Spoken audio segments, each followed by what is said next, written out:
him around, it's more of a wake.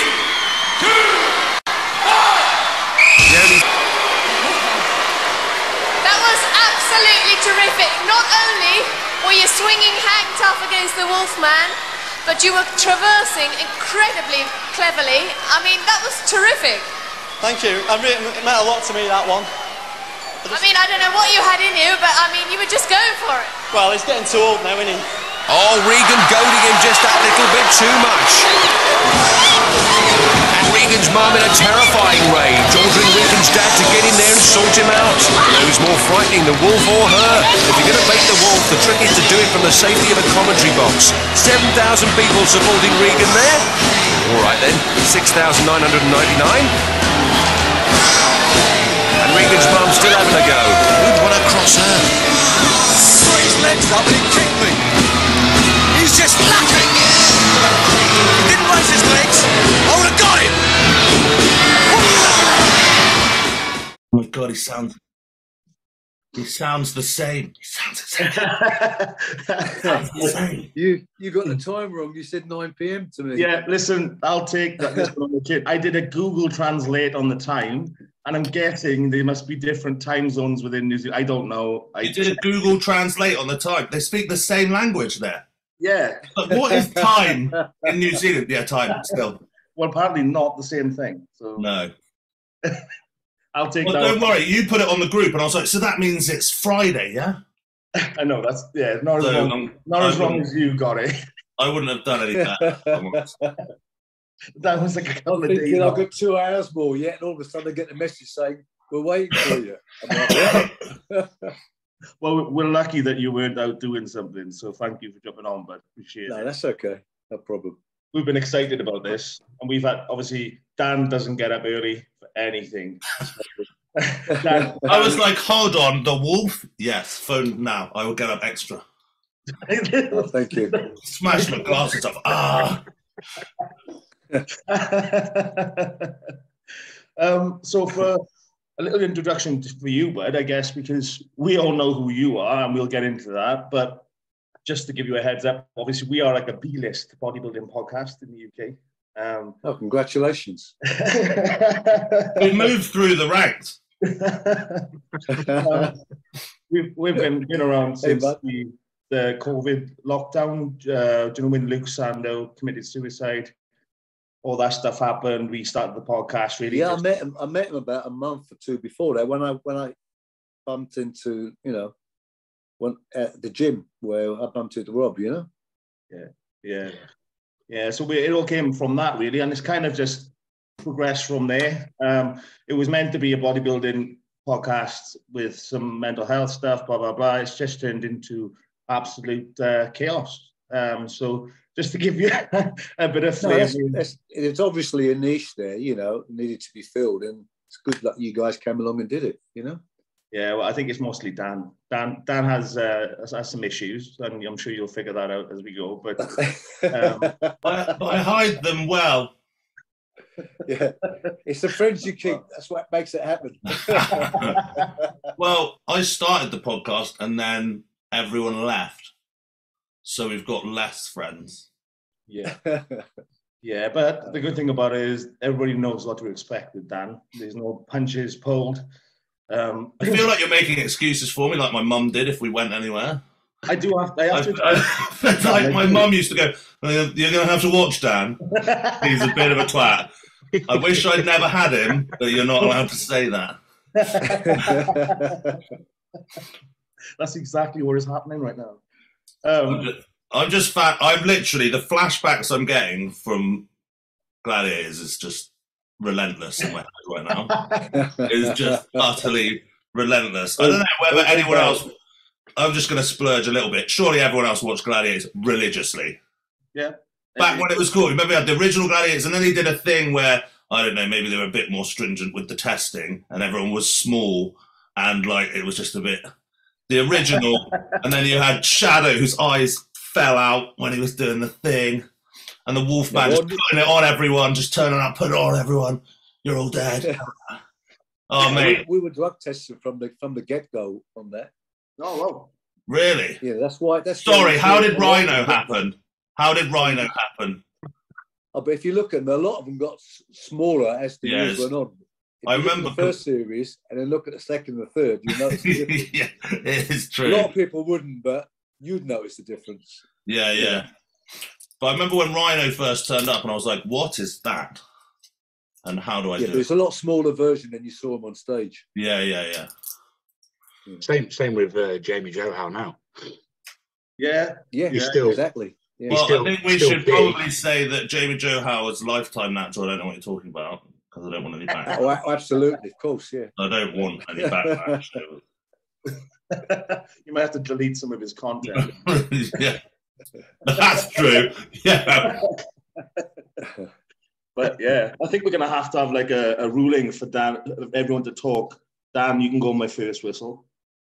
I'm going to shut up now. I just wanted to go, Wolfman, I love you. And then I'm done now. I can sit back. Right. We were discussing before you came on. Just don't say I used to watch you when I was a kid because it makes me feel old. All right. So I used to watch you the repeats last year. Yeah. All right. We were just saying before you came on that all of us are the same kind of age, so we all grew up in the era of, we were children when we were watching you on TV. So it was like, this is iconic for us, mate. We were young adults. Thanks, mate. we were young adults. That's right. Yeah. So yes, I guess prevalence for us really is not just the fact you were a gladiator, the fact you were a bodybuilder. So I guess we're assuming we're going to be on a similar wavelength and all that good stuff and the gym. Oh, absolutely, yeah. Stuff. But without assuming anything too much, what we do ask our guests to do is just give us a whistle-stop tour of their life. I guess the Gladiators is just a snapshot of you and at that point in your life. So if you give us like a run-through of what got you into the gym, into bodybuilding, into the Gladiators, and I guess where you are now, bud. Yeah, basically I went into the gym because all I'd done up until that point was like martial arts, and I was like very skinny and wiry and fast. And I went into the gym just to put some weight on initially, and it just started growing and loving it. How old were you then? How old were you then when you started? Oh, I got into it pretty late. I got into it in my late 20s. I just actually, all I wanted to do was just fill out a bit more. Yeah. And then, you know what happens. You just enjoy it so much. You see the results, and then it kind of takes over your life. Was you a fast gainer? Did you gain muscle quick compared to the boys around you in the gym? Was you like progressing very quick? Yeah, I was just surprised really because everything really grew, but I didn't do my legs initially, like a lot of people.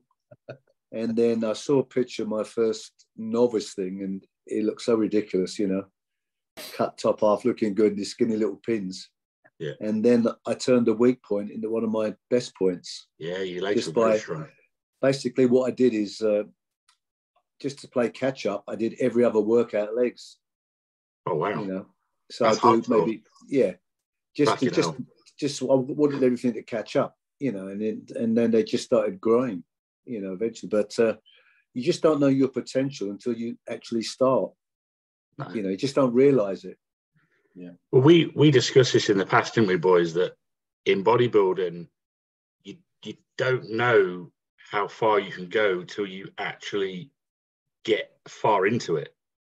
Well, you guys look at the before photos that Nick Walker put up last week.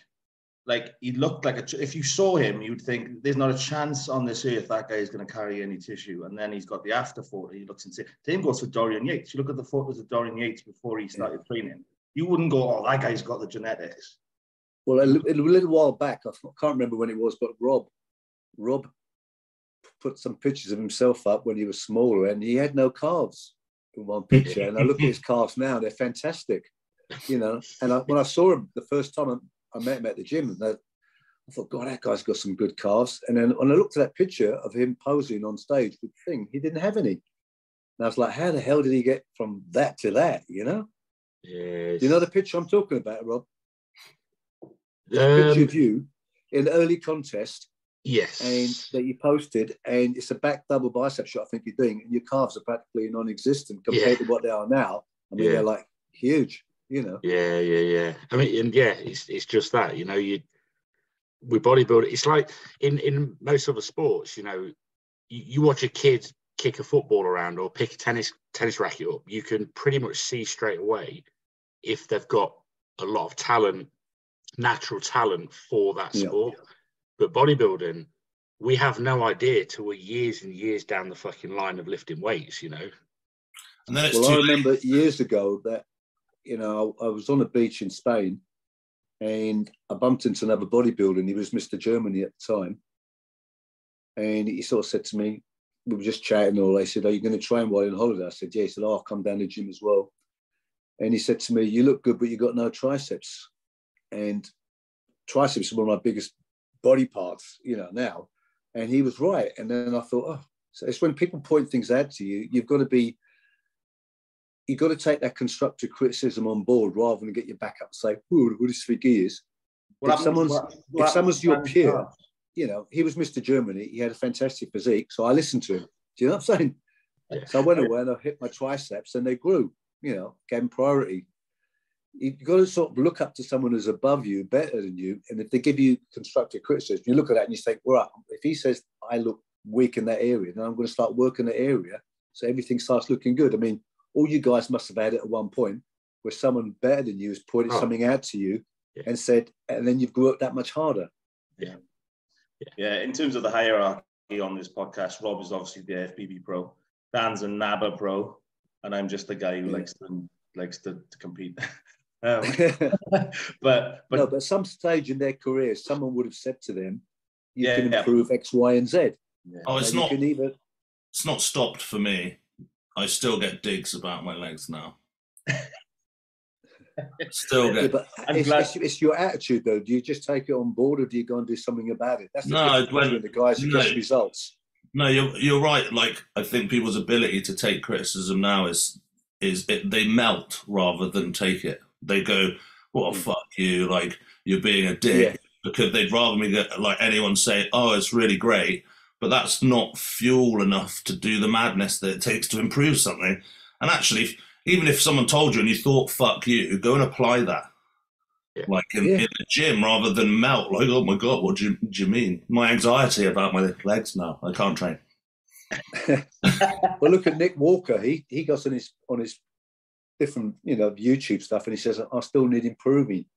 I need to do this better, X, Y, and Z. I've got to start working for this, bring this up. I want my chest better because my shoulders are so big." You know, so he's looking at himself and seeing how he can improve all the time. And that's what bodybuilding is all about, just trying to improve that. You've got this perception in your head of where you want to be and how you want to look. Until you get there, you're never satisfied. I find it always moves, though, doesn't it? Like, you have an idea and you sit out and you're like, "That would be cool," or "That guy's really massive." And then you get there and you're like, "Well, they were never massive anyway." And then that's what's so great about it, is that there isn't an end point, is there? You never reach it. And when you get to where you thought I remember thinking, if I could just win a regional show, then I'd be like buzzing. Like, exactly. And then you get it and you're like, well, maybe I could win a national show. Like, it always like evolves, and that's what's like so great about it. But also where I think a lot of people like melt or stagnate because they set their goals and then they never reevaluate them. Well, they set them too high in the first place. That is true. Straight to road to pro card. I've done no shows. Yeah, we have to watch a whole YouTube series of them not getting the pro card even nearly. Well, one of my training partners died after the nationals, and he finished 4th in the heavyweights. And I used to train with him, and you know, sometimes people think gear is the answer and everything else, and it's not. You know, and sometimes you want to get so good, you take the wrong path, and then you end up killing yourself, which is stupid. You know, he died at about 35, 36, which was daft. Mm. There's a balance, isn't there? Obviously, and I can't remember who said it, but it's something that I repeat, is that it's supposed to be the icing of cake. But if you've got no cake, it's still not going to do anything. Like, you could, and a lot of people that are using now are doing it to undo the shit version of their lifestyle. So they're getting a physique that you probably could get naturally by not taking care of anything else, just the drugs. And to me, that's completely insane, because obviously there are going to be health implications of doing these things. You better make sure that it's the absolute sprinkle that's helping you do what you need to do, rather than just trying to remove the work that you should have to do anyway. Yeah, but you know, so many people you must bump into them with haven't got good genetics and think they're going to take the gear to make the difference, and they're the ones that take more than the people who have got the genetics. Yeah, but you're not allowed to tell them these days. You're not allowed to tell them, mate, go choose a different hobby, because apparently that's rude. So it's like I said, you're in too deep. Once you've realised you're not like the genetic elite. I mean, I'm sure we all went to the gym and we grew faster than the people we're training with. We're like, oh, I'm pretty good at this. Like, I'm bigger than like everyone else like around me, whilst I don't have any bodybuilding, mate. And then you change your circles a bit and stuff like that. But once you realise that you're definitely not the actual like real deal, you're in too deep. And it's like, how do you then like trail off that, which ties into your story probably and your journey where you chose gladiators. Well, I guess it was a point where, you know, my last show was the IFBB European Championships where I represented England. And, you know, I said to him when I was in Austria, and I asked the guy where the changing room was for the light heavyweights. And he said, just down there on the left. I walked in and I saw what I thought were heavyweights. And I walked back and said, no, mate, the light heavyweights. He said, that is the light heavyweights. And I thought, this show was meant to be drug tested. And there's no way in a million years it was, you know, I couldn't believe the size of them, you know? Yeah. So... Is that the reason you retired there and then, because you was like, I can't compete with these guys? Not all due respect, I don't mean that in a big-headed way, but I think I could have done if I was prepared to, you know, because you know, where I'd already beaten someone who'd made the pro ranks. Wasn't that Charles? Twice. Was that Charles? No, that was JD Dowdy. Oh, wow. Somebody asked in the questions, is it true you once beat Charles Clement on the stage? I've never gone up against Charles. Oh, okay. I don't know where that came from then. Because he was NABBA and I'm IFBB, so... okay. No, I beat JD at the Nationals and I beat him at the Londons. Look what he went on to be, you know, so... Oh, wow. So what years were you actively competing? From what year to what year as a bodybuilder? 88. 89. Because what happened, I think I entered the previous year and I didn't even place in the top 12. Right. And it wasn't a level playing field. And I realised that. And up to that point, I hadn't taken anything. Yeah. So I went away and I thought, you know, if I'm going to do this, I'm going to do this properly. And under a doctor and find out who's doing it, who's looking after bodybuilders, and had a game plan. Came back the following year and just blew everyone away and won it all. And then I had people contacting me saying, oh, what have you discovered? I'm not in your weight class. I won't tell anyone. Please, what have you done? You know, and it wasn't a question I hadn't done. I found something new. It's just that I hadn't. Yes. And the difference between not doing it for a year and doing it was massive. Yeah. You know? Yeah. So they're all thinking there's something new out there, which there wasn't. Yeah. But that's, you know, then after that, I just decided for health reasons that, you know, I just wanted to be fit and healthy and have a nice aesthetic looking physique. I was never the huge monster. I was more the Frank Zane type physique. Well, you can see by my pictures, you know, it's more. So you only competed bodybuilder for like 3 years then? Yeah, just for a couple of years. Ah, right, okay. And that was by that point. And then and just at the right timing, then Gladiators came along. And they were drug testing, which I was pretty pleased about. And I'm glad I went in that direction. I basically followed the money. Yeah. Because there's no money in bodybuilding. You know, nope. Even maybe the top 5 might make money, but as for the rest, they'll spend more on gear than what they're going to win in a competition. Yeah, getting ready for it. Yeah, and food. If you look at all what that they've sacrificed to get there and what they get paid, is peanuts. A low grade tennis player who's about 100 ranks or something will earn more in a year than what they'll earn in a lifetime. Who was it that we had on that it cost them money to go to the Olympics? JS. Yeah, fucking Sean Joseph Tavernier. Yeah, he got fifth at the Olympia and won $500. Yeah, like, how much would he have spent on gear? Yeah, well, the flight alone was $1,000. He said he cost him. He spent more than that on steak during his prep. He said. Yeah. That was in the 202 at the time, wasn't it? Was it still 202? Yeah. Wonder why like talent like Sean just like disappeared. Like Sean could have dominated that category if he wanted. But when they pay him £500 and not any real incentive, then he went across went back amateur, didn't he? Went back to the PCA and did all that stuff and earned some money with it. And at that point, I think there was more money in amateur shows than there was in pro shows. Yeah. Well, we had Kamal as well. Kamal had a much better lifestyle as an amateur bodybuilder in the Middle East than he did in the IFBB. And he won the Olympia 212. And he said still the rest of the money was like, much better. His family was housed and paid for. I mean, obviously in the Middle East, they take care of their athletes a little bit different, don't they? Same with like Jose Raymond turned his pro card down like 9-10 times or something, didn't he? Because at that time there was no 202, so he just knew he had nowhere to go. Well, it's also people's mentality. Do you remember that video with Ronnie Coleman where he's talking about his training and he says, well, I stay with the police force because I get free dental and things like that. I'm like, you Mr. Olympia and you are talking about dental. Yeah. It's... I think there's times have changed a little bit now. I think the top guys are making more money now than they ever have done in this sport. Through social media and YouTube. They get a lot of money from the YouTube viewings and sponsorships and things like that. So they do make more money now than they used to back in the Dorian Yates, Ronnie Coleman days. For sure. So even now with Gladiators, I mean, YouTube and all that wasn't around then. So we didn't capitalize on that.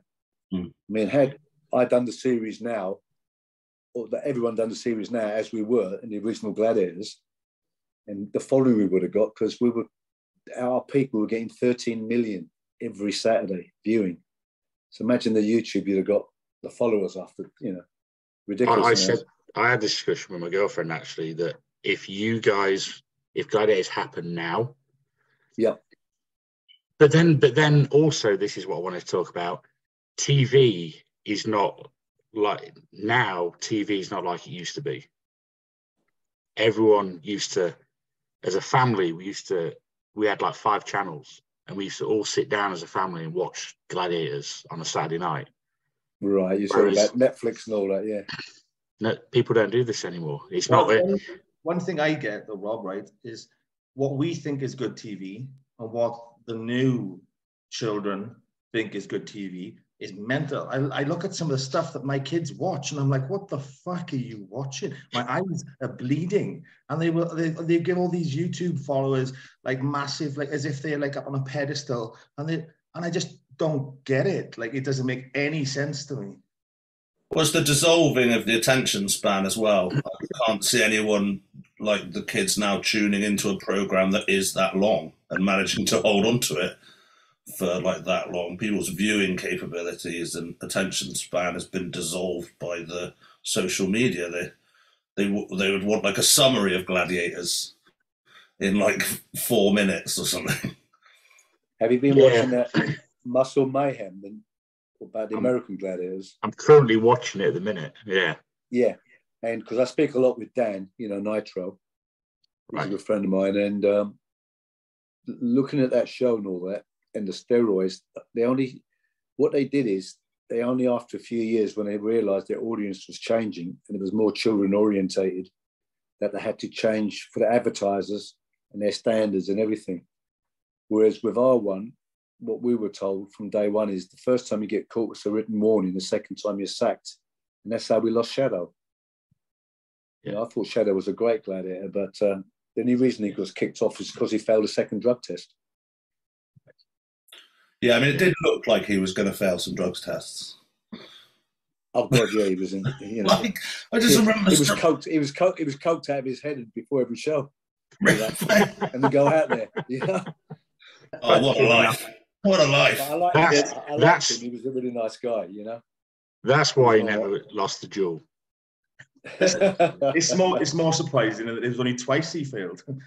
Well, I think they must have only done it twice. They're like, we'll skip Shadow this week. Okay, so moving on in the story for you, but I guess the bodybuilding stuff was like a brief summary of where you were in terms of your training. How did the Gladiators come about then? But what was the crack? How did you go for an additional? Well, initially, I only used to see it occasionally. It used to be late on a Friday night, the American one, about 1 o'clock in the morning. So if I used to get in late, sometimes I might just switch it on, you know, just to watch me before I fell asleep, and I'd see it, but I never thought anything of it. And then I had two gyms at the time, one in Bromley and one in Peckham.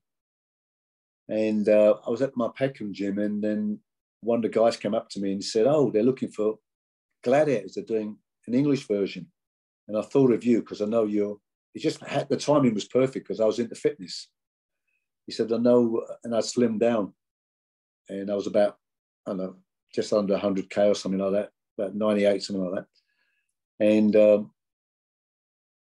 he said, "You know, you should go for it. I think you're really fit." So I said, yeah, I'll do that. And then I forgot all about it. I completely procrastinated, just forgot. And then I bumped into this guy about 3-4 weeks later, something like that. He said, "Oh, how'd you get on?" I said, "Oh, shit, I forgot all about it." I said, "Tell you what, I'll ring them up now because otherwise I'll forget about it again." And I rang them up and they said, "No, we've closed it. You're too late. And if you want, do you want us to send you a contender form so you can apply for that?"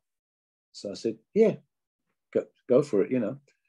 And then they wanted a picture and I didn't have any, I thought decent pictures. So I did this computer game called Barbarian, which was big at the time. Someone asked me in the gym if I'd do the front cover for it. And I sent them that poster, which you can see on my Instagram. And next minute I got a phone call saying, "Can you come in for an audition?" I said, "But I thought you said it was closed." They said, "No, we love your poster." I look like Conan in it. I got the sword in my hand and the long hair and the girl hanging on my leg in it. If you look on Instagram while we're talking, you'll see it at the bottom. And anyway, so I turned up for the interview and they said, "Right, you're shortlisted. We're going to send 600 of you to Woolwich Army Barracks and we're going to put you through fitness trials all day. And we'll see how you get on." So I turned up at Woolwich Army Barracks when they told me to, and the first person I saw was Shadow, and I thought, "Oh, shit." Saw the size of him. And then there was I think Eddie Elwood was there, some Mr. Universe, is a lot of, big guys, but I thought, this is going to be tough. But by the end of the day, I'd nearly won every event, and because a lot of the really big guys, they couldn't climb a rope. And if you couldn't do one event, you automatically eliminated.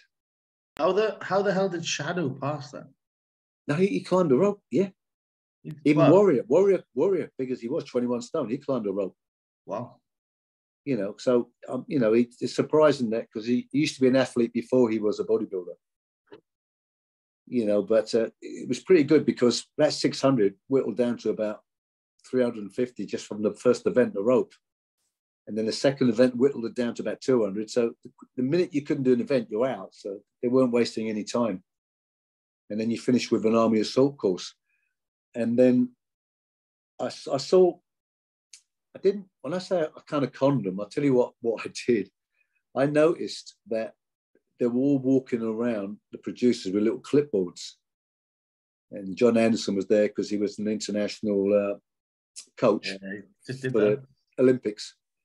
And I noticed they were looking at everybody all the time, taking little notes. And after each event, I noticed a lot of the guys were just falling on the floor, even if they got through, they're going, like that. So I thought, hang on a minute. So after each event, I went outside quickly, got some air, came back in and said, when's the next event? I'm ready, let's go. And they were bouncing up and down. They're going, oh, we're just setting it up. I said, well, I hope it's harder than the last one. That was way too easy. And I go out again, and I'm like, trying to get my hair. I didn't fall or collapse in front of them because I didn't want them to see me. I wanted them to think I was like a machine. And as the day was progressing, I could hear them all talking, going, that guy's like a machine. Nothing phases him. He's just sailing through everything. And inside I was dying. I didn't let them see that, you know. And then they said, oh, we're going to let everybody know in 2 weeks' time. And I was just about to do the Army Assault course just to finish with it. And one of the producers and John Anderson came over and said, listen, I just want you to cruise this. Okay, we can't afford to get you hurt. And I thought, why are they telling me that? You know, and then that next morning, not 2 weeks' time, I got the phone call saying, you're in, your name's Wolf, you know, and that's your Gladiator name. And I thought, Wolf. I thought, oh, okay, that sounds good, you know, because I had a long hair and a beard at the time. And they chose the names and the characters to suit the names, you know? Yeah. And then when I got there, I saw everyone who was picked when I got there to the actual show. You don't know until then. I thought, Jesus, they're all so young and fit, and I was 40, you know, and I did it from 40 to 48, and some of them were in their 20s, you know, and really young, and 30s and early, you know, and I thought, oh God, you know. So all these guys are fit, they're good looking, they got fantastic muscles. How can I stand out in this crowd, you know, of such good athletes? And that's when I approached the producers when we were doing the show. I said, can I be bad? And they said, no, everyone has to be squeaky clean and good because we're aiming for that kind of audience. And I said, well, let me try it for one show. If you don't like it, I'll never ask you again. I'll never pester you, please. They said one show, and I went out and it was really bad, and the crowd just erupted, and they loved it. You know, then the next week, and the week after, a couple of other glads were being bad and saying, what you doing? We're being bad. No, you're not bad. He's bad. You're good. They're going, oh, that's not fair. They're going, he's bad. Live with it. That's it, you know? And because the name Big Bad, Wolf, lent itself to Big Bad, I thought, oh, this is awesome. And then everyone, all the banners were Big Bad Wolf, Big Bad, you know? But then I had to choose my moments, otherwise it would get boring. You know, you've got to like, if the event arises that you can milk, then you get the audience going. If nothing happens, you don't do anything. Yeah. You know, you can't just overplay something. So it wasn't all scripted. Some of it was improvisation. None of it was scripted. Oh. Okay. You know, basically what happens is that when we went and did the Ashes in Australia, and as we were doing it, there were people standing with cue cards behind the camera, and the gladiators, as Australian ones, were trying to read off the cue cards. And when they looked at us and they said, "What you don't have cue cards?" We said, "No, we say what we want. Whatever comes out your mouth is what you thought of at the moment." They said, well, because the cue cards didn't match what had just happened in the game. Yeah. You know, and it was stupid. You know, it was just too artificial. Whereas we just had carte blanche to do what we wanted, which was awesome. Yeah, yeah. You even had them. I remember, although you were the big bad wolf, you did have them moments where, small moments where you were nice. You were nice to contestants, and you were like smiling and having a bit of a joke. So you did get to see the good side of the wolf, but it was only small amount. So you kind of fed a little bit of goodness, but. Well, okay, let's just take an event like Hang Tough, right? If you just swing across, wrap your legs around someone, pull their fingers off the rings, you've won, yeah? But it's boring.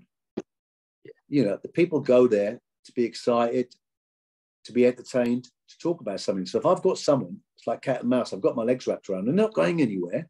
Yeah. So I'll put my finger up their nose and twirl it around, stick it, wipe it on their face. I'll start pulling their hairs out their nose. You know, I'll give them a wet willy in their ear. Or I'll start sitting there just pulling their hairs off their chest. You know, I just do something just so the audience will think it's funny, and they'll go away and say, "Guess what Wolf did?" You know, because what's the point of just clinically taking him down? There's no entertainment there. I smell my armpit and go, oh, that stinks, and rub it on his face. You know, they're hanging on the rings. They're not going nowhere. They can't stop you. And then the referee's going berserk, blowing his whistle, saying, you can't do that. And I'm going, where's in the rules says I can't do that? You know. But that's what you're right. You're right, and the showmanship of that is what made it so like good. And everyone loved, you know, I would say it's like love to hate, but no one really hated. But they just loved the whole thing. And then at the end of the event, when the attenders, you'd be like horrific to them the whole thing. But once they did it, you came over and gave them a nice word, and off they went. So it wasn't. Do you know what I mean? It was like just enough. But everyone like. Everyone like loved. I remember that like Eureka Johnson would be like interviewing you, come in the back and be like, "Yeah, oh yeah, you're finished," or like this, and I'd be like, "Yeah," and it was such a huge event. It was like looked like Wembley Stadium. I was absolutely bad on a game. You know, I didn't do very well, and she came out all sarcastic, and she said that was a bit pathetic, wasn't it? I said, "What?" She said, "That was pathetic." So I grabbed the mic and I said, this was completely spontaneous. And I said to the audience, do you want to know why I lost? They're going, yeah. And I'm screaming, do you want to know why I lost? And they're screaming again. I said, just before I came out to do this game, I saw Ulrika backstage with no makeup on. And I felt sick. I felt really ill. And she stormed off stage. And the audience loved it. And they kept it in. You know, they kept it in. They thought it was great, you know. But moments you just got to see them and just try and make something out of it. You know? I don't remember that. That's brilliant. Yeah. And if I lost, it was because the guy was lucky. So he was lucky. Yeah. And if I won, it's because I was fantastic. I was great. Of course he was going to lose. You know, see, so they're saying that, you know, you've got an excuse for winning and an excuse for losing. You know. Yeah. Your character, you know, being the bad guy on the show is what made you the most famous gladiator. And I still think today you are the most famous gladiator that there has been, because of the character you created, the controversy, you know. Yeah, sometimes it was a good thing and sometimes it was a bad thing. I mean, like the others would say things like, you know, or we have to perform well or we're off, which is true. If you didn't perform well, that's why they're always changing gladiators. And they said, it's all right for you. It doesn't matter if you win or lose. I'm not going to kick you off. Mm-hmm. But I wanted to win. If I lost, it was because I genuinely lost. I didn't want to lose. Yeah. You know, you want to win. You know. So was there a certain element of jealousy among the other gladiators then because of the character you created? I don't think it was jealousy. I just think it was, I was fortunate to have a good name. Yeah. Wolf was a good choice for them to give me. It was very lucky, can I say, you know, and it was. But you also pushed for that level of theatrics that wouldn't have been there. You removed that good guy, bad guy like situation, and a huge part of that show was gone. Like you taking that step and asking the producers to do that, when you pulled it off, they must have been buzzing because it added another layer of like the theatrics to it that really would have been, was a huge part of the show. Well, one of the girls said to me one time, they heard all this screaming and the arena erupting and they thought something had happened and all went running out to see what happened.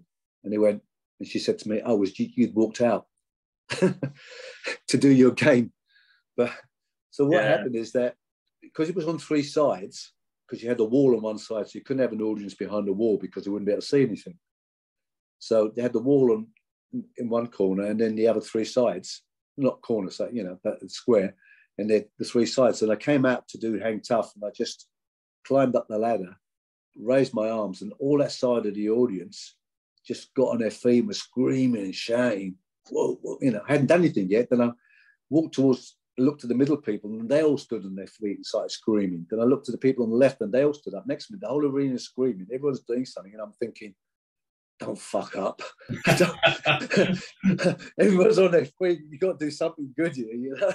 Because in the back of your mind, you're thinking, oh, don't make a mistake, you know. I bet the adrenaline from that, though, was amazing. Well, I'm rushing to the toilet to have a pee before each event because you're nervous. Yeah. So no matter how many shows you do, you still get nervous to go out there because there's 10,000 live audience. you know, and And that's 13 before million you, at home. yeah, that's before you process the 13 million. Like, Yeah. no show's getting 13 million live viewers now. It's not happening. No, That's why TV's changed. even when they canned the show, the series, and had Ice Warriors, which was stupid, one dimensional, because they had no up or down, it was just on one level, to replace us. But we were getting 9 million at its low point, which is still fantastic compared to some of the shows these days. You know, What would you expect? What would you expect the new Gladiators will get viewings wise? Obviously, being as you pointed out earlier, it's different now because you've got Netflix, you've got Disney Channel. There's a lot of other channels out there. You know, before they might have had the choice of 5 or 6, which is different. So it waters down the audience, doesn't it? It does. You know, so. Well, having a live event's different, isn't it? Like a TV show that was a live thing. It was a thing, like you said. Everyone, like in the family. So I remember sitting there with my gran. It was that time, and you finished your tea so that you could watch the thing, and it was like it was an event. I know it's to people watching it that are young. That sounds like lame as fuck. You like timed your day to go and watch a thing. I was like, there wasn't much going on. Do you know what I mean? Like, we had to because there was no recordings or no repeats. No. You had, or you could try and tape it. That never worked. Whoever figured out the timing thing on the fucking video machine? I never did. You were like, I've set it up to record. It's not recording that. It's recording Poirot at 9 p.m. It's not like it's recorded the total wrong. I never figured that thing out. We used to do a takeaway. So as a family, we'd have a takeaway every week religiously. We'd all sit down together on the telly. So that's the kind of thing that doesn't happen these days, is it? Do you know what I mean? Well, you'd be surprised of who watched it. I went to a celebrity event, you know, and with my wife, and she said to me, she went, "Oh, look, it's Robbie Williams there." You know, she said, "Go get his autograph." I went, "Oh, I don't really know him, you know." And then he come running over and he went, "Wolf," he said, "I've never missed a show. Can I have a picture with you?" I went, "Oh, can my wife have a picture with you?" You know, and, do you trade off? A lot of celebrity things I went to where I was like kind of shy to ask people. They'd come over and say, "My kids think you're great. Can I have a picture with you? Can my kids, you know, write an autograph for my kids?" Then all of a sudden you find out that they're just the same as you. They're just normal people. Yeah. You know, you don't realise that. Because that's the thing, like things that were big in your own childhood. I've always said this, that things that happen in your childhood are so much more impactful than if they happen to you as an adult. And it's, you never forget your childhood. So growing up, watching you on TV, you being like a hero on TV to us, that's and like Robbie Williams, same kind of thing. It's something you can never take away, and you kind of can't explain it. As things as an adult nothing becomes impactful. Things don't really mean anything. But as a child, you never forget. Well, we learned childhood. I learned about that as part of my education masters. Is that the greatest memories are the ones that are backed with the biggest emotional connection, which is why trauma is so damaging. But let's not go down there. But like the emotional connection that you had as a child with Gladiators would solidify those memories faster. Like why people's last memories through Alzheimer's are music. Those have the biggest emotional connection. That's why your childhood things, and that's why nostalgia is so strong. It's because those pathways in your brain are physical, and then they're encased, calcified, and they're encased faster if they have an emotional connection. And so us watching Gladiators and how big that was, and the nostalgia associated like with that thing. You're right. You're never, for us, like that's like mega.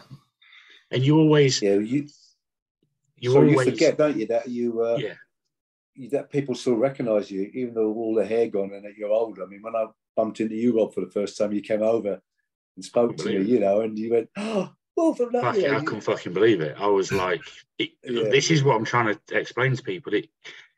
Meeting you for the first time and talking to you on here, and you know, in all these years we've been staying on touch through social media. It's a fucking big deal to me because you were such a big deal to my childhood.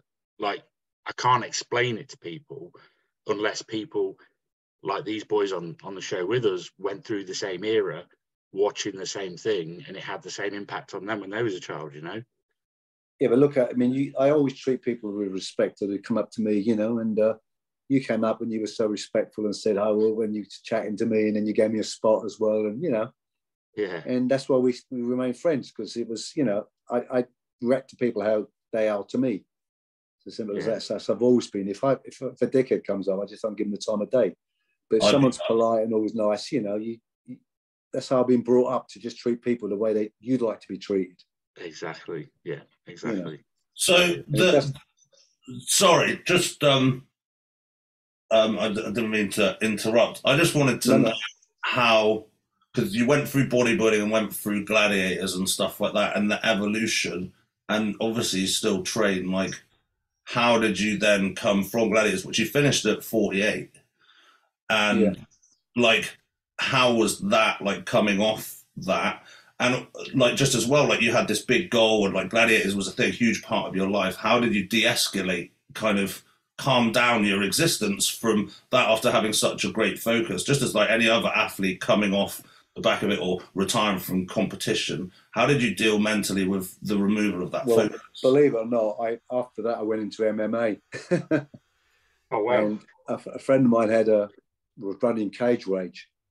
He used to train at my gym in Peckham, and I rang him up and he invited me down there to train with the boys, and they were all getting ready for fights. And I used to spar with them and roll with them, and wishing that had this been around when I was young, that's the path I would have taken, because all I had was full contact kickboxing. It was the nearest I could get to MMA. Wasn't around then, but you know, I wish it was. And I was sort of tapping at some of the guys and rolling with them, and the next minute I see them in the cage and I'm supporting them, and I'm like wishing I was there, you know. But I got into it way too late, you know, in my 50s and all that. So, you know, I'm a late bloomer. I get into everything late. You know, like bodybuilding late, gladiators late, MMA late, you know. Yeah. So you never did it like a young'un. Did it like you said. You were there for a reason, and you could hold against these. It gives me some inspiration. I'm not dead yet. I feel it. No, but even now, I turned 71 in September.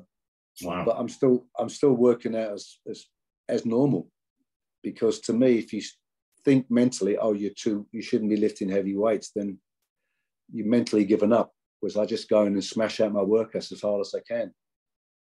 What is the Wolf's training, and has it always been the same? Did you take inspiration from anyone? Was there a training style? Like, how did you train? I've tried every combination going, because I'm natural, I've got to recover. That's the difference.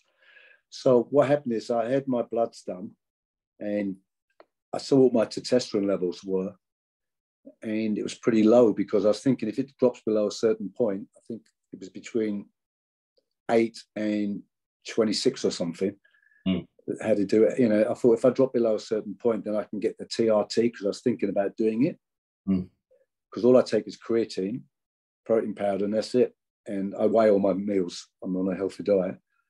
And when I got my T levels done, I found out what they were, and I was doing 6 days a week at the time. So I dropped back to 4 days a week, and it went from 9 up to 13.7. I was basically overtraining. More rest. Next time I had my bloods done. So, you know, and so now I just do 4 days a week. On Monday, I do chest and shoulders. On Tuesday, I do back, rear delts, and traps. On Thursday, I do quads on their own, quads and hamstrings. And then, because it's such a hard workout on the leg day, the next day, on the Friday, I just do arms and calves, 2 small body parts. And then I've got the weekend off. So I have Wednesdays and weekends off. But that gives me a chance to recover at my age. Yeah. Because if you're going balls to the wall and really going hard at it, you know, you need to recover. So at 71, Wolf, you don't even do TRT? No, I'm thinking about it. I've been reading about it so much. And I've been talking to Nitro, the American gladiator. Yeah. And he says he's been on it for the last 20 years. And it's life-changing. Slightly different though is Nitro would probably absolutely have to do that because of years of usage, you probably wouldn't have the recovery. You only need a brief window of utilizing PEDs. So I guess your recovery of your baseline would be better than most, I'd imagine. Well, I don't know. I'm just below the halfway mark on normal T level, you know. Yeah, but for my age, example, if we put this into perspective, us three on this podcast have been using solid cycles for that while. Probably Rob's used probably less than me and Dan in terms of duration because he got into it a bit later. But in terms of the amount of years used, chances of me coming off now and not using TRT almost for the rest of my life without hesitation is slim. You know, I'm not going to recover my baseline. Right, gotcha. You know what I mean? But for someone like me, would you recommend TRT? Well, no, if it's not low. Well, and that's the thing, isn't it? It's like, unless you know where your level should be naturally. So there's a bracket, isn't there, where, you know, this to this, but naturally yours could have been the upper end. So yes, it is low, so TRT would help. But unless you actually know what that baseline figure was, you don't know. But if it's sitting within the bracket, then theoretically, no. Yeah, I'm sitting in within normal parameters, you see. That's the thing. Is that normal within your age? No, not normal within my age. I should be really low. Yeah. So, I mean, like, mate, if you cannot, this is why I have a conversation with a lot of people. If you can do it and say you're running like a 15 at like your age, mate, you're fine. You're smashing it. Like, well, the other day I was doing HIIT training and I did 6 sprints in a row, 6 15-second sprints at full speed on the runner machine. Yeah. And after that, my legs were killing me for days. But the fact that I was still sprinting at this age, 6 sprints, rest for a minute, go another sprint, all out, you know? But if you're like 15 and then your payoff for TRT would maybe be like a 24, then it's like you're putting something in for a payoff that might not even be worth it. Like I think a lot of people do obviously this is not you, you've got your blood test. A lot of people just assume they need it, take it, having no idea what their naturals were first to potentially come up with the same result after adding in the thing. And it's like, well, you didn't find out what you were. I mean, at your age with a reading around what you've said is amazing. No, but I do my bloods every 3 months because I like to know where I'm at, you know, just for my levels. But it's surprising, like I said to you earlier, switching from 6 days a week to 4, it jumped up like 4 or 5 places. It's a matter of that stuff I mean, there's a lot of like herbal and sort of natural ways of boosting your testosterone, isn't there? So if you did want to do that, then there's definitely things you can look at. But synthetically trying to put yourself back pretty much where you are now, like Dan said, is obviously not, it's kind of counterproductive, really. Unless you were looking for a bit more of the other benefits, then you would look for like upper end of TRT. Just sometimes, you know, so you get the other benefits that come with it. With the, you know, if you, at the moment you're struggling with like low energy, low libido, all that stuff that comes with, even if you have to reverse this. To be honest with you, my libido is it's too high. And no, still, you know, I'm always saying the word, but I still get the morning thing as I wake up, you know, every morning. You know, oh, mate, it's normal. It sounds for me to wake up like that, you know. It sounds like you're doing amazing. Yeah, you know, I just think it's just luck sometimes with your genes as well. I mean, my auntie was 103, my uncle was 102 when they died. I lost my dad at 96 to COVID. You know, if otherwise he'd still be around. We just assumed in the family that he'd be a centurion because of his brother and sister. Yeah. So it was just naturally assumed.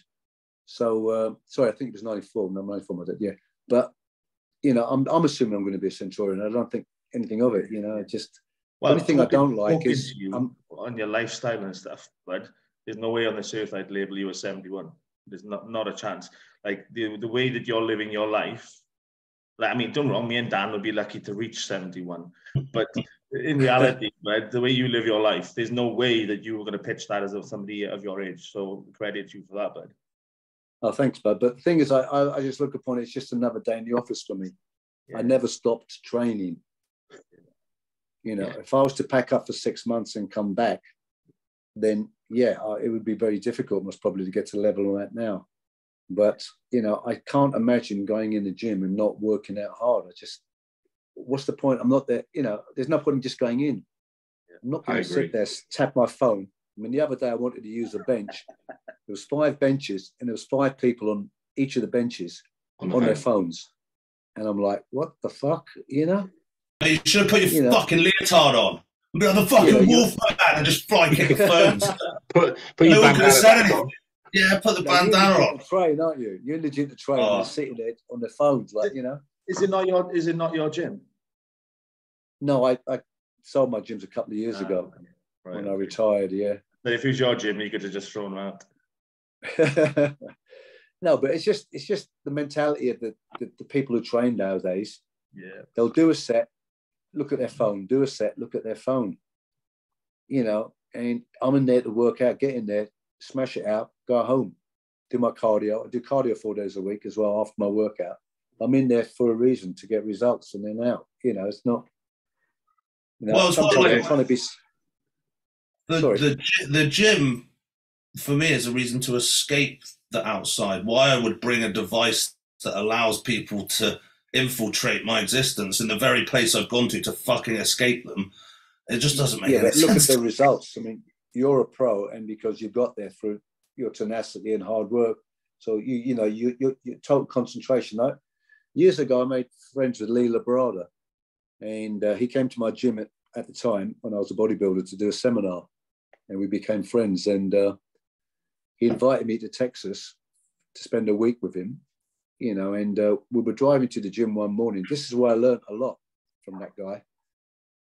And he was number 2 in the world at the time. He just finished second in Olympia 3 times in a row, I think, or something like that. And we're driving to the gym in the morning, and I was just chatting away. And he said to me, Mike, he said, please, he said, I'm not being rude. He said, but can you not talk? He said, because I'm going through mindsets. I'm going through every set in my mind before we get there. I went, okay. And then we got there, and we were doing, I think from one exercise, we were doing long range pulley at the time. And this guy comes in the gym, and Lee's in the middle of a set. And the guy goes, Lee Labrada, I'm your number 1 fan. He carried on doing his set. He said, I think you're awesome. Still carried on doing his set. He finished. I did my set. Lee did another set. Didn't acknowledge the guy. And in the end, the guy went, fuck you, and then walked out. He didn't mention it during the workout. He didn't mention it in the car going back. He didn't mention it at breakfast the next morning. And then I brought it up. I said, that guy came in the gym. He said, oh, Mike, he said, if he was a true fan, he would interrupt my workout. Yeah. And that's how I learned. That's old school. Had that kind of concentration in the gym.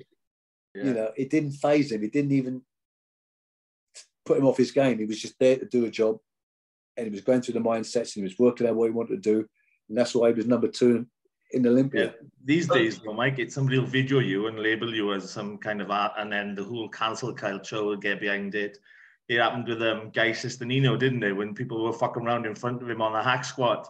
That's right, yeah. He told them to move, and then it blew up as if he was like some kind of bully. And the truth is we all would have reacted the same way. If I'm concentrating and some cunt's fucking around in front, I'm going to tell him. But these days, to be honest with you, I don't know about you. This is the honest truth. I know a lot of people might not believe me, but the music's playing in the gym. I don't hear it unless someone says it to me, like, "Oh, I don't like this song" or something. I go, "What song?" And then I'm so focused, I don't even know the music's playing. I don't notice it, because you're so into your workout, you don't even think about it. Yeah. If I tail off in between sets, maybe. But sometimes if I'm going like in on a deep set, I like the headphones in there as an extra layer of I'm zoning out more than anything. Right. Yeah. More of I definitely don't have to listen to anyone now. But yeah, no, I agree there. But if you're really balls deep on a set, but a lot of people these days, they go into the gym because it's cool, because it's fashionable, because it's a social event. And then us who are there to actually make progress and really, have our mindset on how we're going to go about our business, we're deemed as rude, or we're deemed as, sort of intimidating, I guess, in the gym. Intimidating. It's the way they're saying that's toxic. And I think that's the opposite. Like what we're toxic if we're just keeping ourselves to ourselves. Like that doesn't make any sense. Like the gym, for people that are doing this sort of thing, the drive has to come from a deeper place than just potentially. 100%. You have to be able to lock into that, and I think people should respect that. If someone's coming up, like, or whatever, even with the greatest intention, like, for me, that's toxic. Like, someone's trying to sap you into their world at your time. This is my time. Like, this is all outside the gym. Let's chat. Outside, let's have a laugh. Come round to my house. Like, I want to speak to you. I want to know you if you're cool. But if I'm in a set, you must fuck off. Like, there's no, like, it's, that, I don't think that's me being a dick. Like, and obviously everyone's going to read it like a different way. And, I'm a nobody. Obviously you would get it much more and lead a broad or whatever. But, people do ask me for advice, and I want to give it to them, and I want to help them, and I will do it, but it has to happen in the foyer of the gym. It can never happen on the gym floor. Exactly. No, you're 100% correct. But what I try and be polite, just say, excuse me, I'm not being rude, but I'll chat with you afterwards, but I'm in the zone, and I use the zone as an excuse, and they go, oh, okay. And then they walk off, The problem is the mindsets we're in, the way we train, the way we approach the gym, the way we conduct ourselves in the gym, we are now massively in the minority. So we're now looked upon as the fucking weirdos. Like, fucking hell, what's wrong with that guy? What's his problem? Because we're a rare breed now. So because we're not sat there on our phones after every set, we're not fucking around with our mates chit-chatting, wearing flip-flops and all this fucking shit in the gym that people do these days, getting our tripods out. We're classed as the fucking weirdos. They're classed as normal. That's the problem. But we're old school. Even though you're younger than me, you're still old school in your training methods. Yeah. And our mindset and our approach to the gym, we put our weights away after every set. I mean, that's fucking weird these days. It's mad, isn't it? And I lose my shit. If I walk over to the dumbbell rack and somebody's putting them in the wrong place, I'm sort of going, what the fuck? And they're all looking at me like, calm down. I'm like, well, this takes 2 seconds to put it back in the right place. And they're just looking at me like, well, sometimes I'll go to the leg press and I'll say to someone, are you finished on that, mate? Can I go on after you? And they go, yeah. And then they'll walk off and say, mate, you haven't stripped it down.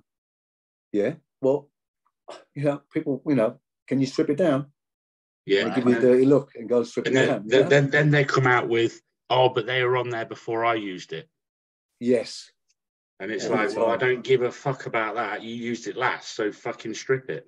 My rule is I warm up with their top set anyway. So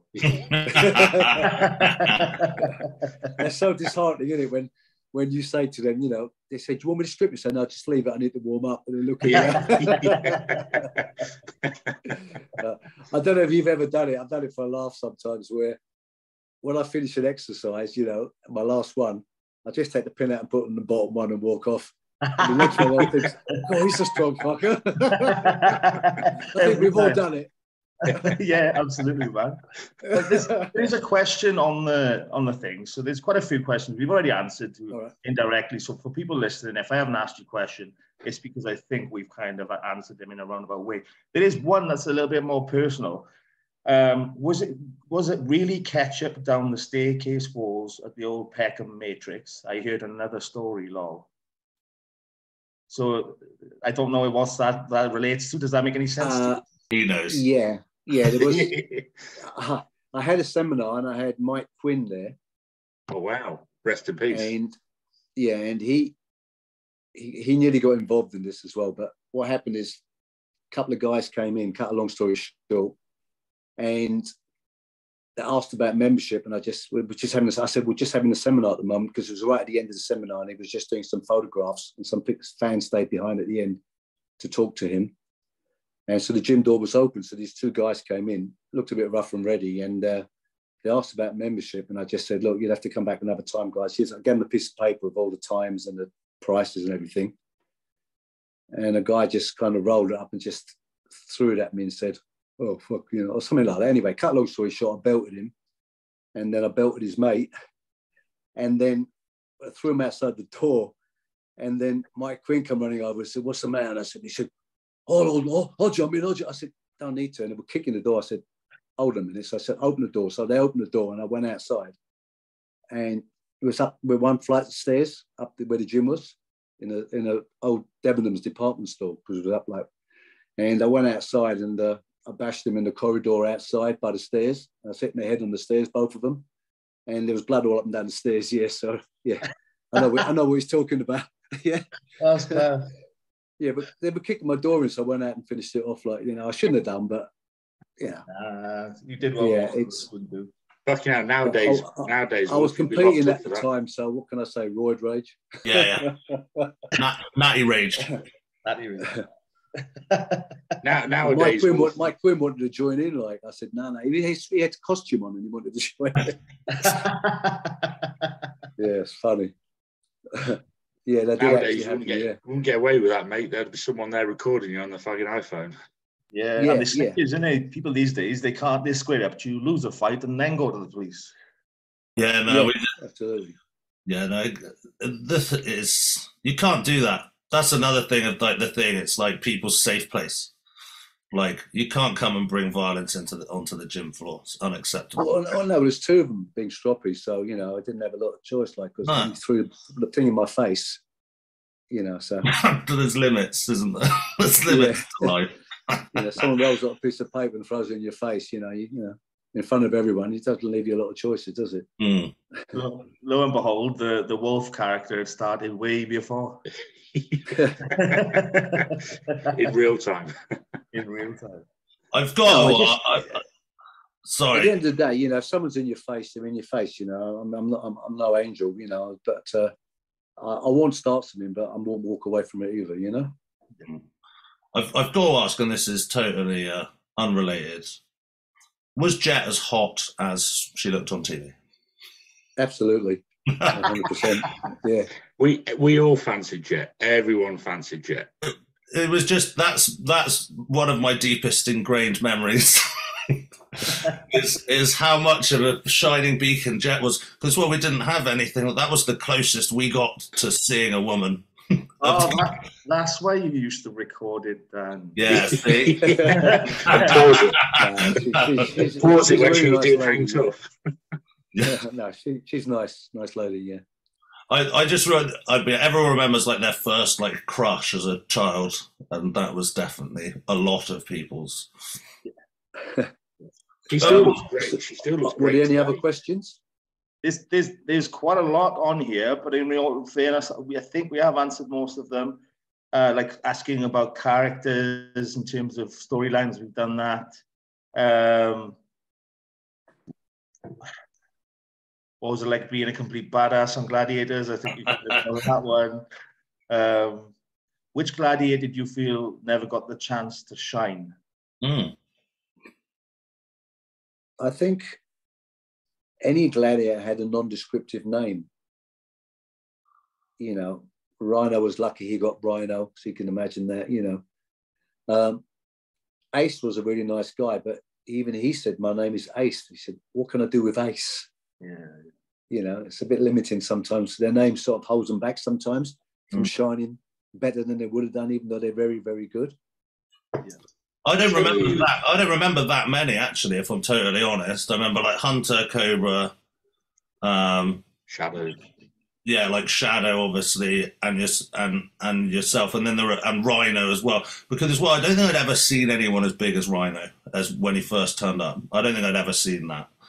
I think it was Gauntlet. Was it when they run through like the like narrow bit, and people just run and they just fly off.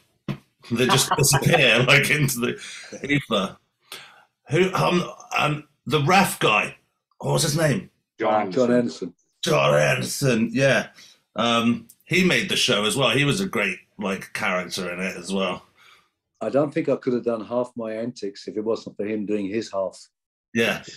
We kind of worked like Morecambe and Wise or something, worked together, Yeah. He played along with it well, for sure. He was good at it. Yeah, no. He was a good friend of mine.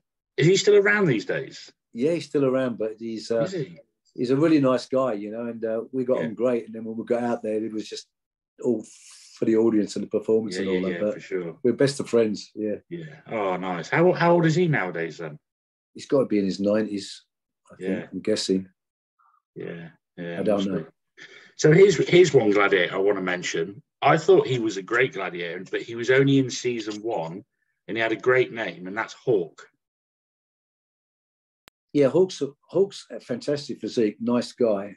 A lot of people don't know he'd still be on Gladiators, but the producer pulled him up on something and said he didn't perform well. And then he lashed back, but he did it in front of us lot, in front of everybody. Now, I one time, the producer said that to me, and I said, I want to work with you outside. And I told him what I thought, and he was a very professional, took it on board and said, don't be silly, Wolf, we don't want to lose you and all that. But if I'd have done it in front of everyone else, Wolf or no Wolf, I'd be gone. Yeah. Right. Okay. You know, if somebody in charge pulls you up and then you berate them and answer back in front of everyone, you know, you choose your battles. You know, you choose when to say something if you're not happy. Alex lives about 10 minutes from me. Yeah, if you ask Alex, that's exactly what happened. There was the only reason, otherwise he'd still have been on the show. It's just that he told him what he thought of him, but he did it in front of us. So straight away, you know, he was gone. Yeah, well, he turned pro, didn't he, with his bodybuilding? He won his pro card. Yeah. Oh, yeah. But, you know, he'd still be there if it wasn't for that. You know, it wasn't his performance. It was just the fact that, you know, you don't do it in front of everyone else because it makes the producer look small.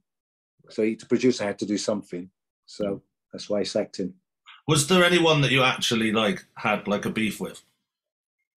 Yeah, there was one guy that he was a decathlon, and he was walking around backstage and all the time saying, this is perfect for a decathlon. There isn't a game here. I'm not going to cruise. I'm going to win the whole series. I'm going to win this. I'm this, I'm that. Everything was I'm. And he was a bit of a big head. And I didn't really like him. Is this a contestant? A contestant, yeah. He was a big lad, being a decathlon and all that. But anyway, and we were about to do the suspension bridge, the swinging one. And they gave us these neck braces to wear in case you come off awkwardly and land on your neck. And we had these hammerhead bugle sticks, you know, either end rather than the.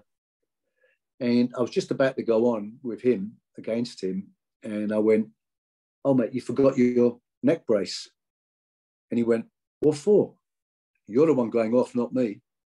And I thought, you know, normally I just did the minimum what I have to win. I thought, you bastard, I'm going to hurt you. Anyway, so, you know, so I hit him so hard that he flew off and he landed on his neck. Oh. And they were stretching him off. And that was him for the rest of the series. And I went, forgot your neck brace, mate. You know, and I really enjoyed saying that. Yeah. Too bad your neck brace. You know. That's brilliant. Yeah, no, he was. You know, I'm glad I took him out the series. You know. Yeah, that's awesome. Were there any good bits that got cut?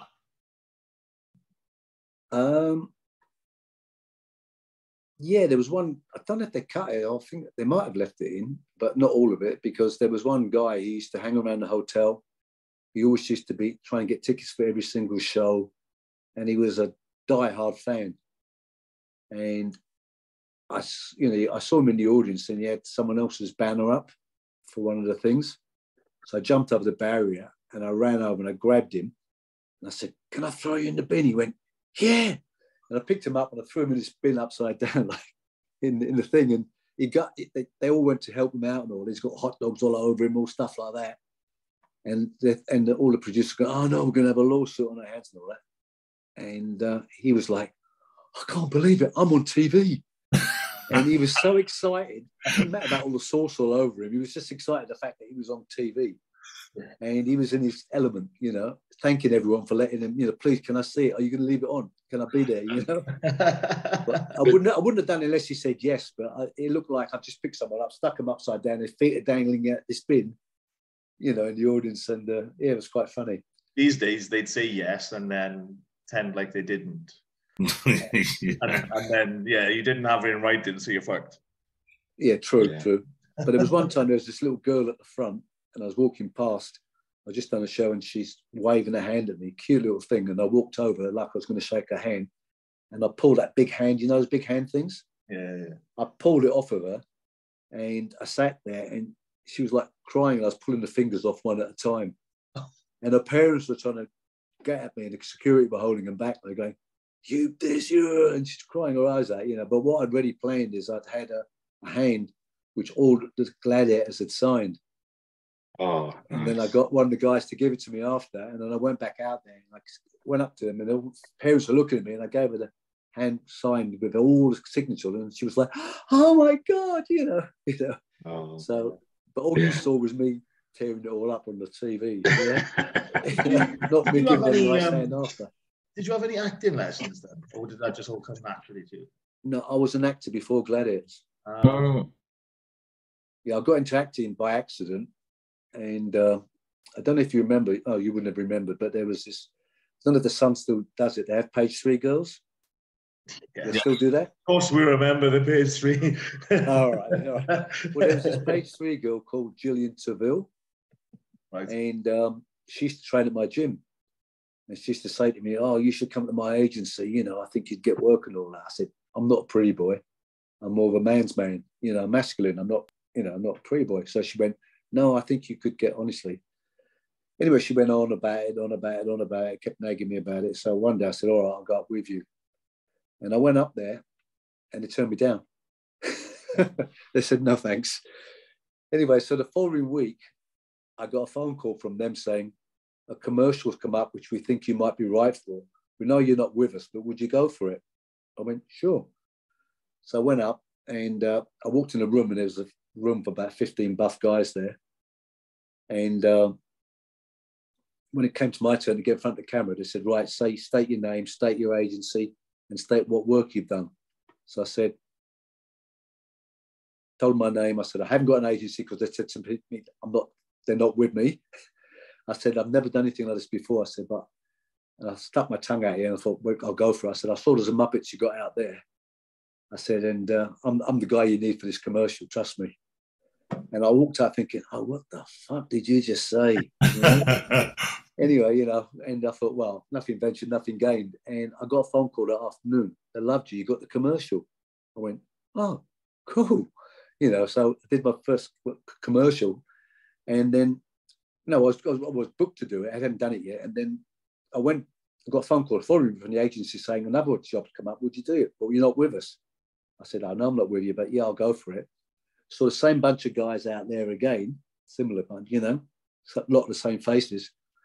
Got in front of the camera, and I just said, "What have you done all?" I said, "Well, I'm just shooting a commercial next week, different product to yours." I said, "I'm a new kid on the block, and I think you should take me."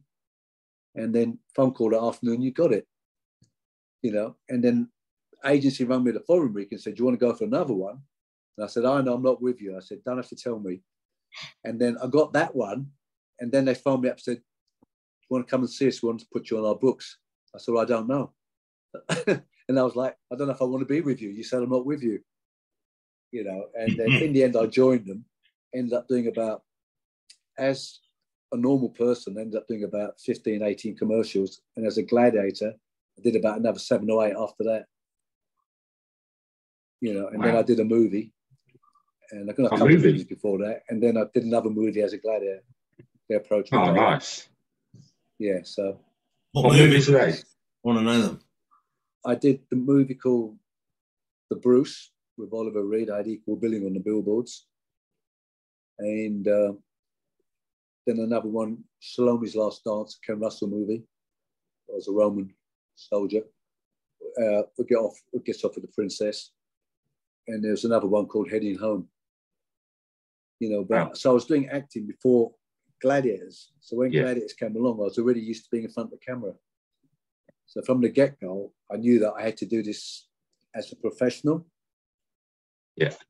So see, in the hotel, I was with my wife, who she was my fiancée at the time, and we'd order room service, watch a movie. I go to bed early, and I'm fresh for the show. I'd come into the corridor to go down to breakfasts, and I'd see girls leaving because we had a whole corridor to ourselves in evening dresses from some of the gladiator rooms. And then they're sitting at breakfast, and they've got their head on their lap sort of thing. "Oh, what's up? I've been up all night." Oh. And I'm like, this is a short window. You've got to be a professional. You know, you can do that afterwards, take advantage of all the girls in the world afterwards. But while you're here, you should make the most of it, you know? I thought it, but it wasn't for me to say. And then next year, they're not in the series anymore because they didn't perform well. And then new ones would come along and they'd make the same mistake. You know, so they're filming over like 3 to 6 weeks. So you've got that short window, you know, keep it in your pants until the film is finished. You know, treat it like a professional. Yeah, absolutely. You know. So, you got any more questions there, Johnny? Because I've got a few. No more questions, but I am conscious that the last couple of podcasts have been like 12 hours long. So just to make sure that we're not going to put people off, I think maybe another 10 minutes or so, and then try and cap it at that. But I think, or you could do a two-parter: Wolf Part 1, Wolf Part 2. But it depends on obviously how long you guys want to do this for. Well, I'll run through them quick then. So I've got this question. Yeah, it's time for my next meal. I'm shrinking. I'm just taking you off, and I'll be joking. Yeah, that's exactly where we are. I'm doing intermittent fasting currently. What I'm interested to know is you started Gladiators at 40, and the last series you did, you was 48. Did you feel much difference from being 40 to the last season at 48 in terms of your performance and recovery, injuries, that kind of stuff? Not really, but I'm the only gladiator who's at the whole team who's never missed a show.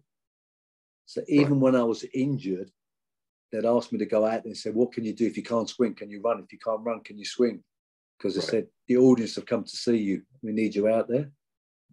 Now, what would happen is you'd go backstage and there'd be a little notice board and they'd say, you might be doing 1 game, you might be doing 2, you might be doing 3. They decide beforehand what you're doing. But towards the end, we were doing 3 shows a day. Oh, wow. So what would happen on the first show is you're doing what's on the list. But by the second show, some of the guys have got hurt. So they'll say, well, I can't do this and that. And then we'd swap it round. Yeah. And by the third show, you picked up some more injuries. And then, you might end up doing 3 games, not because you're the best at those 3 games, because you're the only one that could do it because of the injuries. Right. You know, all the contestants coming out are contenders, are fresh. Yeah. Oh, where's the glads? We're ready. But you're like, yeah, I'm just coming. Yeah, okay, I'll leave a bit. You know, because you've just done 2 shows, you know. Yeah. You do get battered in these shows sometimes. I'll tell you one year which frustrated me a little bit was we kept hurting too many contenders and they had reserves. And then we were hurting the reserves.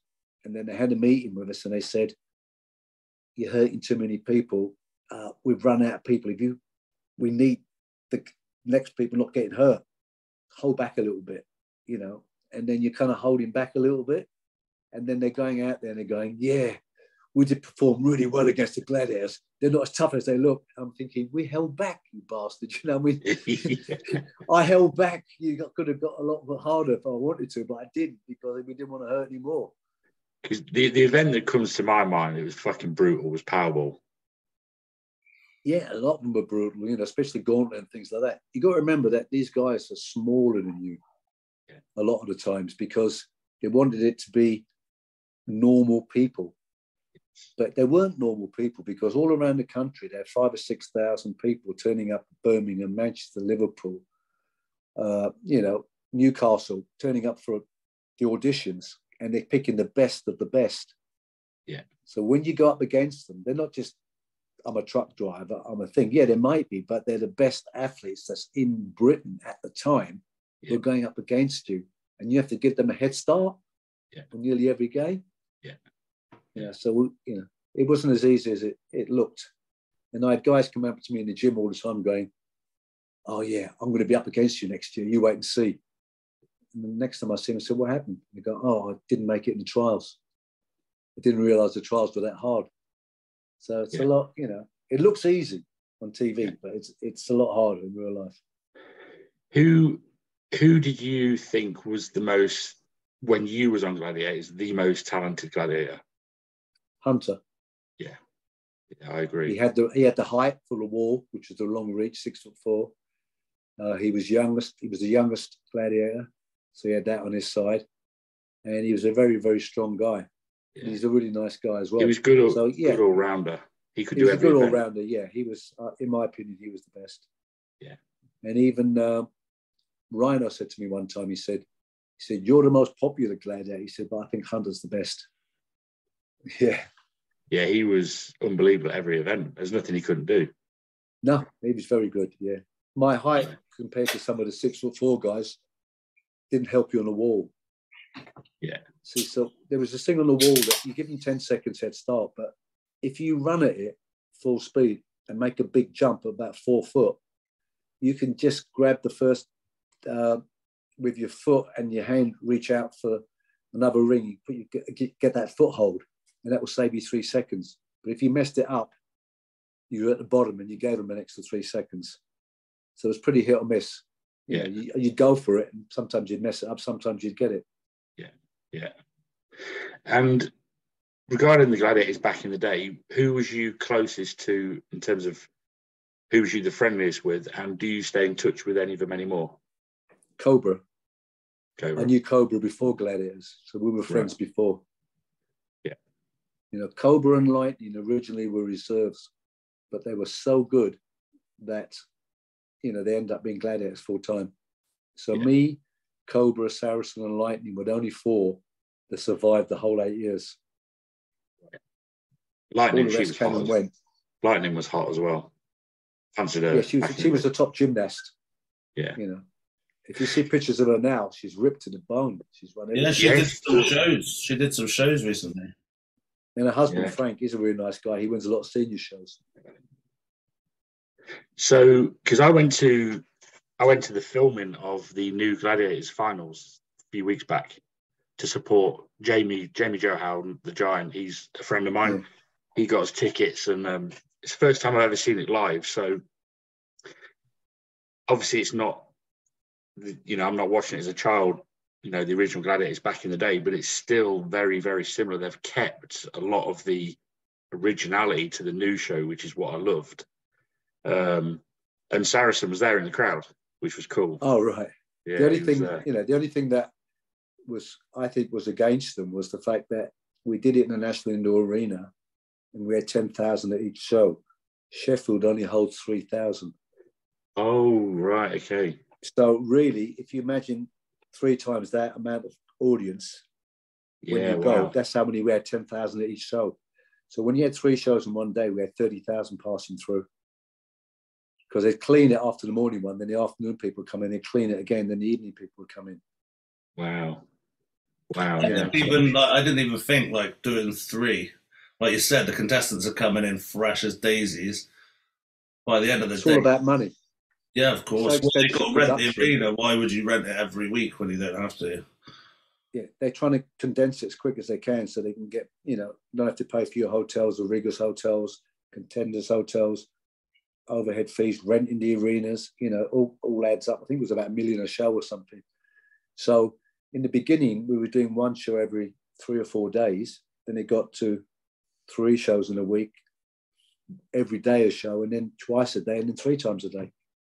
So the more better they got at doing it, the slicker they were, the quicker they could get through setting it all up. Yeah. Yeah. So they would film like a whole series in like a couple of weeks. Oh, yeah, because at the beginning, you'd have a hat on, a Christmas hat, and you'd be going, Merry Christmas, in the middle of the summer. Because that actual edition wouldn't come out until Christmas time. Yes. Yeah, the new series have just filmed, Dan. They've done it all in 2 weeks. Really? Yeah, wow. So it would have been a lot of pressure on the Glads then, injury-wise. And as well, what people don't realise, because it's filmed for the TV, you'll know this, Wolf, it's filmed in all different orders. Yeah. So, for example, the intro of the TV show that we watch when the contenders come out, then all the gladiators come out, that's filmed after they've already done a couple of events. Right, gotcha, yeah. Because the way they have to keep it, like say, moving as smooth and as slick as possible. So when we got to the arena as the crowd, there was already an event set up, ready to go. Yeah, what they do is they set it up in the ceiling. Yeah. That's what, in the beginning, they didn't. It would take them like 3 hours, 2 hours to move the set to the next set. Wow. Yeah. And then they realized by putting it in the ceiling, they can lower it down in half an hour and set it all up. So that's what changed it. That's why they could get more shows in that short period of time. Yeah, yeah. You know, so but it's just said it changed my life, because all of a sudden I'm walking down the street and everyone knows who you are. If I went shopping with my wife, next thing I've got 300-400 people around me in the mall. You know, and I couldn't go shopping. You know, it's just surprising how overnight the exposure you got, as you said, limited channels. It was unbelievable. Everyone knows you. Well, they think they know you. You know. Was it quite a strange feeling going from pretty much an unknown to one of the biggest TV personalities out there? Yeah, it was weird. I went to open a Blockbuster video store one day, and we didn't have GPS then, so we got the maps out, and we're going towards where we thought it was. As I'm pulling into this town, I see this massive big queue around this block, and I thought, oh, that must be it. And hang on, there's another block, another queue, and then another block, and I thought, geez, how many people are here? And I'm booked for 2 hours. So where people queue up for 2 hours to talk to you, or 3 hours, and you just got to go, thank you.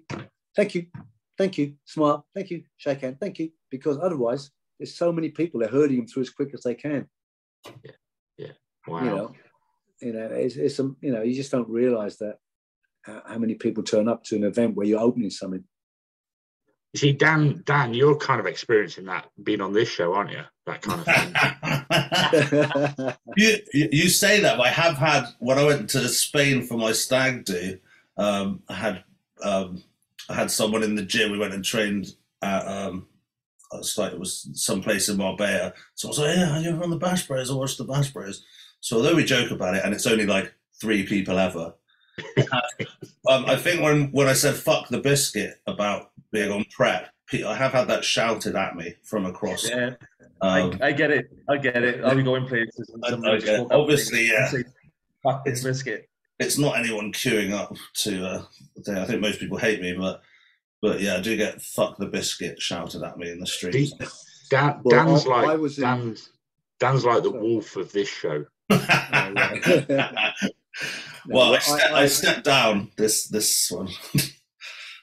Back in the day, I had lunch with Arnie once, and I was in awe. Oh wow! I was, I was a young bodybuilder coming up, and I don't know if you ever remember. There used to be a guy called Wag Bennett's gym. No. And he looked after Arnie when Arnie was young.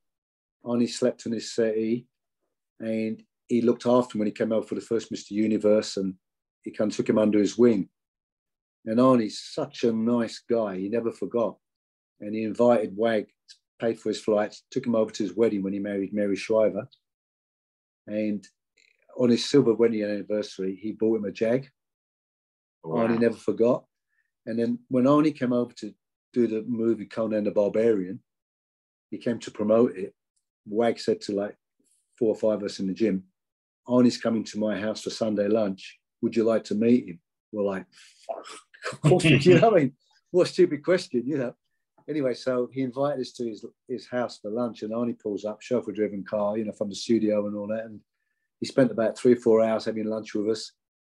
Got us taking our shirts off, giving us advice on how we should be training, on our posing, and he's a really nice guy. Yeah. Fucking hell. What year was that then? Oh, Conan. I was in my late 20s, so yeah. Whenever he came to do Conan. Yeah, early 80s then, wasn't it? Yeah. Yeah, but he was so it was great meeting him. Fucking hell. Yeah. That'll after. Well, it seems though you've met him, Wolf. You can maybe get in touch with him and see if you can get him on our show next. I don't think you'll remember me. That's class. But, you never forget something like that because he was my hero at the time. Yeah, yeah. Well, that's the same effect you're having on us. Oh, thank you.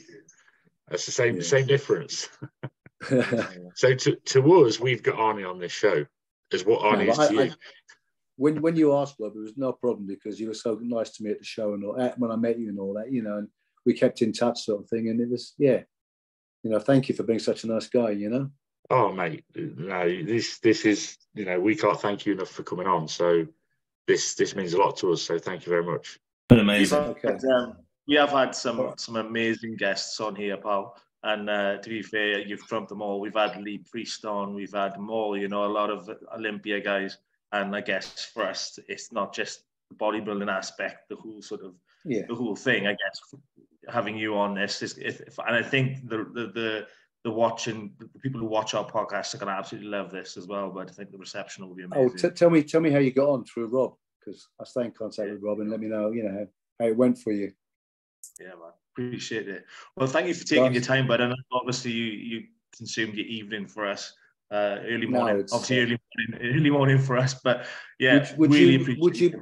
Would you be kind enough to just plug my Instagram, wolf.gladiators?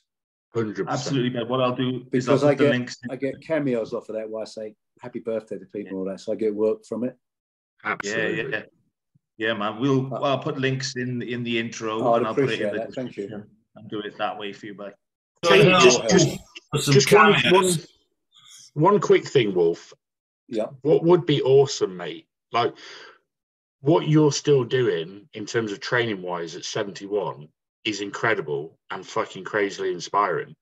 Why don't you put more videos up of the shit you're doing in the gym? Because I think people would find that like crazy inspiring. Yeah, I think about a year ago I was hacking 5-a-side for 10 reps. I think I'd put that on there.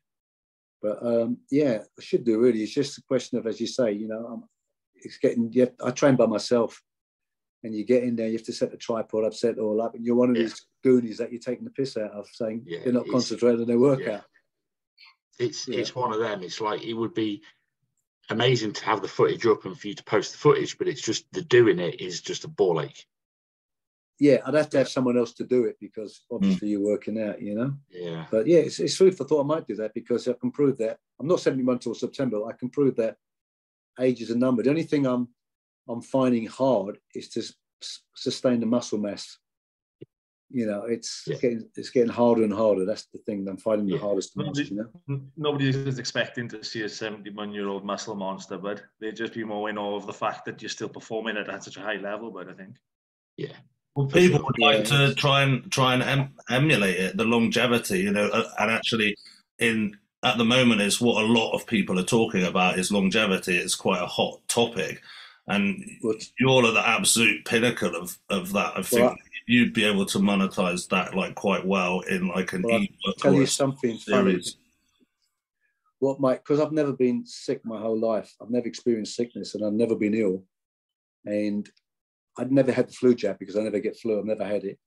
What my wife used to do, because she was convinced that I could get sick, whenever she was ill, even during COVID and everything else, she'd form a vacuum over my mouth and breathe down me to prove that I could get something. And I said, go for it. You're wasting your time. Sneeze on me, cough on me, do whatever you want. I'm not going to get it. And it's just because of my immune system's just so good. I think because I was lucky, because I grew up in poverty. So, you know, I was a kid at school who couldn't afford the school lunch, or didn't have school shoes and things like that. So growing up like that, I think gives you a good immune resistance, you know, and playing in the streets all the time, you know, we never had TVs. You never had the common cold? Never been ill. Never had a cold? Fucking hell. Never been ill. When people say to me I'm not well, let's all touch a bit of wood. I've never been sick. Yeah. Ask anyone who's known me over all the years, from all the gyms I've been at. No one's ever seen me sick. Wood. That's incredible. Touch my head. No, I'm just lucky. Even during things COVID, like... Even COVID, I looked after the whole family, and everyone was ill, and I never got it. I was looking after them, nursing them all. Never got it. Wow. Even like stomach bugs and things like that, having the shits or sickness. I ate a chicken once, which was off. I knew it was off, but I was too lazy to cook another one, and I vomited violently. That was the only time. That was self-induced. Yes. I knew it was off. It smelled off. It looked off, but I was hungry, and I ate it. It's like that film with Bruce Willis in it, where he's like indestructible and he's like testing it. I think that's what it was. Obviously, Wolfie thought like, well, I clearly can't get sick, so I don't need to cook my chicken anymore. So I'll just eat it. It was clearly off, and I shouldn't have ate it. And I was vomiting violently for that. Wow, that's pretty incredible that you've never been ill. That's amazing. I think that's just luck. Genetics. But still, don't tell them that and make an ebook about longevity and not getting ill. and just say you've got like a secret. It's like something, and smash it. Right. do what everyone else is doing. I'm not that technical. I wouldn't even know how to put it on YouTube. Trust me. I'm old school. Just sell it as this massive secret, and then when they pay, you just go genetics. It's just one word email. Okay. Thanks, guys. Rob, you'll have to tell me how to put it on YouTube one day. How to do it? Yeah, man. You know what, mate? I'm not the best with YouTube either. Yeah, Rob's not the one. But if you need any help, Bash Bros is here for you. All right, thanks. You get any footage, things like that. you want any footage edited together or anything like that, you send it to me. I'll put it together and send it back to you. Nice. Okay, appreciate it. Thank you. Things like that, I'm useless at. Well, mate, definitely. Appreciate guys, it. It's been a pleasure meeting you guys. Legendary. Good to meet you. Big love.